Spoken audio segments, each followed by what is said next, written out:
Welcome and welcome back. It's another amazing day in paradise.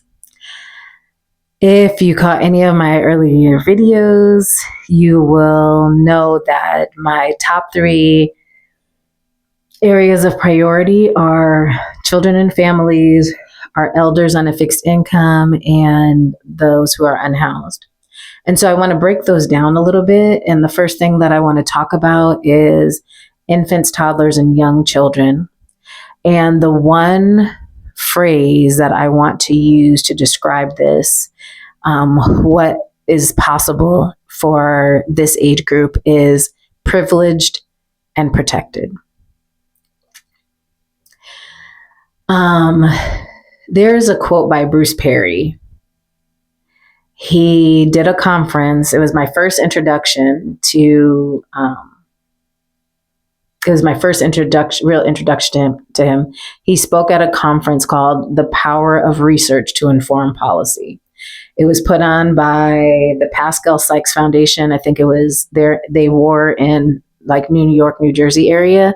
This was like their actual like kind of final hurrah. And they closed down after 30 years. They had only committed to being open for 30 years, which is phenomenal. I would love to duplicate what they did. But anyway, the video can be found on YouTube. And Dr. Bruce Perry, for those of you if I didn't say the full name, he talks about how true privilege is being able to grow up in an environment that has, the normal amount of trauma. Broken bones, bumped heads,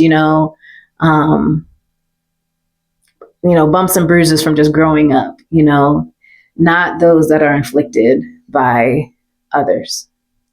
And so my vision for our children is that all children grow up in healthy and safe environments with all the opportunities to explore and expand their genius. By the age of 3, they can recognize all their ABCs and 1, 2, 3s up to 100 and love to read and love to be read to. They may even recognize words or recite their favorite books. I would love to use decommissioned buses to bring play groups and early childhood education services to families in underserved communities. And I would partner with Wake County Public Schools, also Project Enlightenment, Wake Up and Read, Smart Start, pediatric and OBGYN offices to ensure parents have access to parent coaching, doulas, and etc.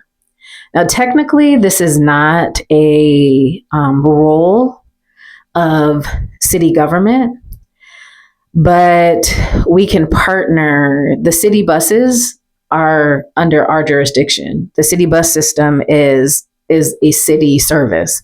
And so we have that. And while the public educational system isn't, we are in partnership with Wake County for a host of other things. So there is no reason why we can't utilize the services of our libraries too. Because our libraries are the ones that hold the play groups. And so if we could have these decommissioned buses, maybe we can hire some bus drivers that would take the buses, but we would have a librarian on board or two, taking these different play groups and books and stuff into our communities, have maybe a mobile library that people can check out books. And then when the next play group comes along, they can return the books so they don't always have to get to the library. Wake County has this vision that everybody has a library within 10 minutes of them. But even people who do that, it's not one of their first places of resource. They don't think about going there. And so what about bringing it to the community? And if we have decommissioned buses, what an amazing way to do that.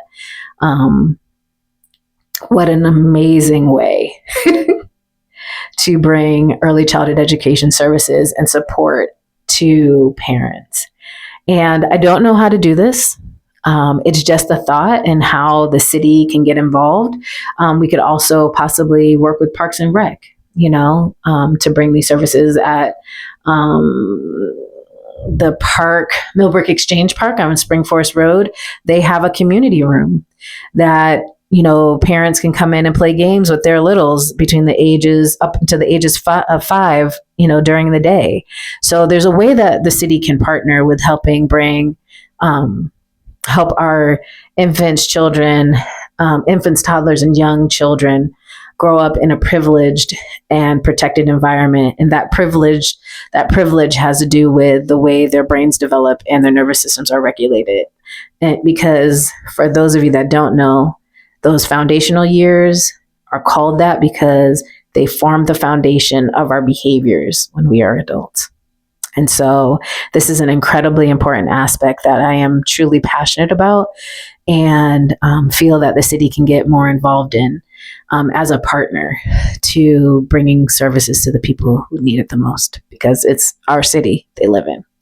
So if this resonates with you, thank you so much for championing it in advance, and stay tuned for more content. Thank you.